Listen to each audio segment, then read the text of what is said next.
avant que Choguel n'arrive, il y a eu des assises, dialogue. Hein. Pendant Choguel, il y a eu dialogue. Et ce dialogue continue avec les dialogues régionaux qui ont consacré des colonels généraux. J'ai jamais vu là-haut des civils qui promeuvent des grades aux militaires. C'est la première fois qu'on a vu ça.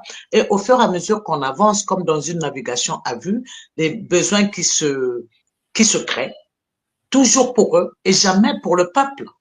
Parce que nous avons des problèmes d'inondation là, où il y a des milliers, des dizaines de milliers de Maliens qui sont devenus sans abri, où nos jeunes sont allés en train de mourir dans la Méditerranée, où l'école n'est plus fonctionnelle, où il y a plus de 200 localités qui sont sous joug djihadistes, s'il vous plaît, où l'État, l'administration ne peut pas entrer. Si nous n'avons pas assez de problèmes à gérer, que de la promotion de quelques individus qui ont déjà brisé le serment militaire, qui n'ont pas respecté la Constitution, parce que même dans leur propre nouvelle Constitution, il est question que le coup d'État est un crime imprescriptible.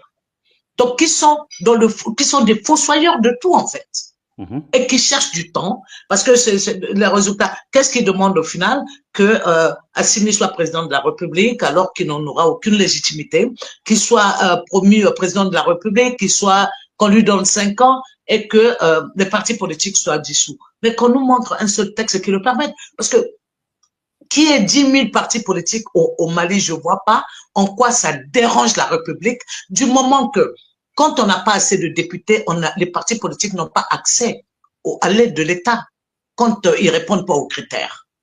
Mais chacun a le droit d'animer son secteur par rapport à la vision qu'il a et qu'il veut donner aux Maliens. Dire à ceux qui croient en eux. L'association, une association de partis politiques, c'est comme une association de civils. On ne doit pas le contrôler. C'est-à-dire, après qu'on a dénoncé les coups d'État militaires, qu'on a dénoncé les coups d'État militaires, qu'on a dénoncé les coups d'État constitutionnels, j'ai peur qu'il s'installe une politique d'exclusion, c'est-à-dire les coups d'État exclusifs. C'est déjà arrivé au Mali, ça, on est en train de vivre. Des coups d'État exclusifs qu'on est en train de voir un peu partout.